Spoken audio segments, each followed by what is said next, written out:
This Tuesday will be Tu Bishvat Hashem. So I wanted to share a story. It was many years ago in Russia that there was a lack of esrogim, and it was getting close to Sukkot. So the Maggid from Chernobyl, he sent a chassid to a city far away to be able to purchase an esrog for him for the coming Yantiv. When he was on his way to that city, he remembered that on his way back to the city of Chernobyl, he would be passing through the city of Rizhin. And in that city was the great tzaddik Rabbi Yisrael from Rizhin, the Rizhin Rebbe. So he thought to himself, anyways, I'll be going home that way. I might as well purchase an esrog as well for the Hamelech Rizhin Rebbe. So at the marketplace, he purchased 2 esrogim. One was a slightly better quality than the next, so of course that esrog he reserved for his Rebbe, and the second esrog would be given to the Rizhin Rebbe.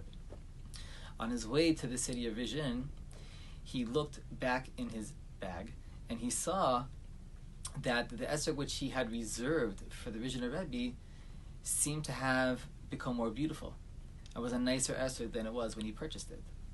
So he thought to himself, as he was approaching the city, that he would hand the Rizhin Rebbe the esrog which was previously reserved for the Maggid.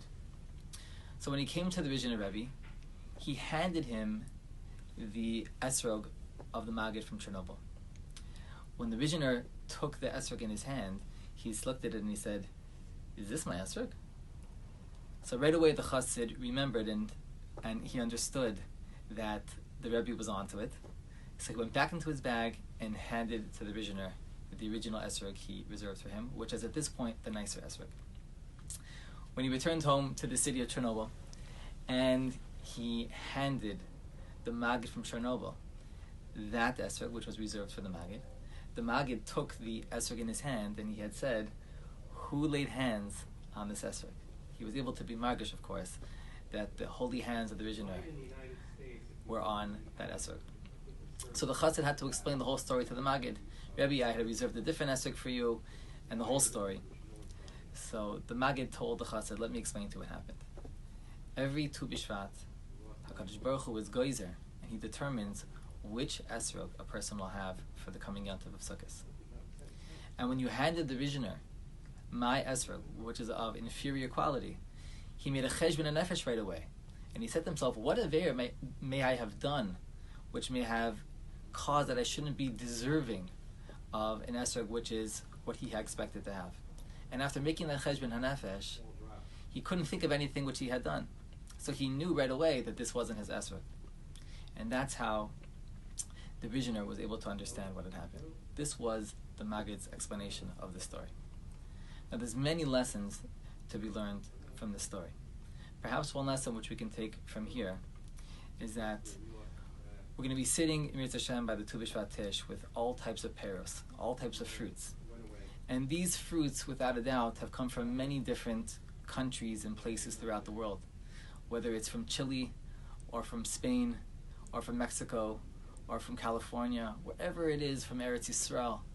Right? We're going to be sitting with all beautiful types of foods, something which we're not going to experience the rest of the year. It behooves us to think at that time about the tremendous hashgacha which there is in the Bria. That HaKadosh Baruch Hu is thinking about us from all over the world, bringing things to us. As the tzaddikim point out, that when a person is about to make a bracha and put the food into his mouth, he should think about how HaKadosh Baruch Hu from the beginning, that when that food when the tree was being planted, and the whole process of which allowed the food to be able to make its way to this plate in front of me, how HaKadosh Baruch Hu was overseeing that b'hashgacha, and he knew from the beginning, this is for my kinder, this is for my child, wherever he is in the world, with a special hashgacha. So alachas kama v'kama, when we're sitting at a tish like this, at a suda like this, from Paris, from all over the world, it allows us to think that question, is this my esrog? Does this really belong to me? And to just delight in thinking about the tremendous love and ahava that HaKadosh Baruch Hu has for us. Not just on this day, but throughout the year. HaKadosh Baruch Hu should be machazik us in our emunah, in our bitachon on Him, throughout our entire lives. We should all be zeicha to a Tu Bishvat, halavai, to be zeicha this coming year, to be able to rejoice this Tu Bishvat in Yerushalayim Kodesh with the Geula. Meher V'Meinu Amen.